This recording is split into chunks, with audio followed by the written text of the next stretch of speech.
My dear students, अंग्रेजी भाषा सीखने के लिए पहले हमें वर्णमाला का ज्ञान होना चाहिए। और जब वर्णमाला का ज्ञान होगा जिसमें वाइवल और कॉन्सोनेंट होते हैं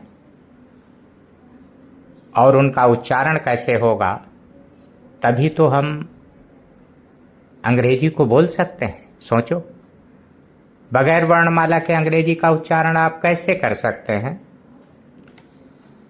जब वर्णमाला की बेसिक चीज़ों को आपको अच्छी तरीके से मालूम होगा, उसकी कुछ कंसेप्ट्स क्लियर होंगी, जानकारी होगी, तभी आप अंग्रेजी भाषा के प्रोनाउंसिएशन को अच्छी तरीके से कर पाएंगे। अब हम किसी वर्ड्स का प्रोनाउंसिएशन कैसे करें, कैसे बोलें, तो इन्हीं कुछ बातों को लेकर, जिसमें हमने आज वावेल को लिया है, वावेल साउंड्स को, तो उस आधार पर जो वर्ड बिल्डिंग होती है उसमें उस वर्ड्स को कैसे प्रोनाउंसिएट करें,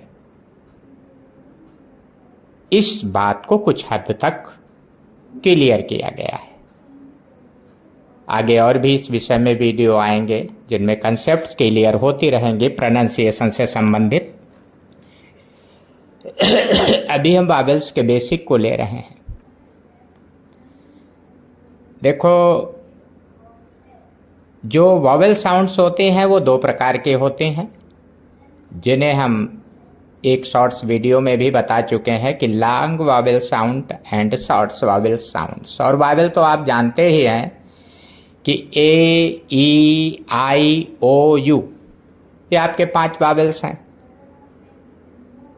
26 letters in English language, 26 letters होते हैं, 21 कॉन्सोनेंट्स होते हैं। तो वावेल साउंड्स को हम कैसे प्रोनाउंसिएट करें, कहाँ पर वावेल साइलेंट होगा, थोड़ा इस विषय पर भी यहाँ प्रकाश डाला गया है। स्क्रीन पर लिखे हुए उदाहरणों में आप देखेंगे, उन्हें प्रोनाउंसिएट करेंगे तो कुछ न कुछ समझ में आपको अवश्य आएगा। देखो, यहाँ पर हमने लॉन्ग वावेल साउंड और शॉर्ट वावेल साउंड्स को ए, ई, आई, ओ, यू के अलग अलग क्रम में उदाहरण देते हुए स्क्रीन पर लिख दिया है। मेरे प्यारे छात्रों, छात्राओं, इनको प्रोनाउंसिएट करें, उच्चारित करें, प्रैक्टिस करें, और इसी तरह के अन्य वर्ड्स भी फॉर्मेट करके, बोल्ड करके उनका प्रोनाउंसिएशन करने का प्रयास करें। धीरे धीरे प्रैक्टिस हो जाएगी, आप सही ढंग से अंग्रेजी का प्रोनाउंसिएशन करना सीख जाएंगे। फिलहाल इस वावेल साउंड्स पर अभी अपनी प्रैक्टिस करें और अंग्रेजी भाषा को सीखने के क्रम में ये पहला प्रयास है। धन्यवाद।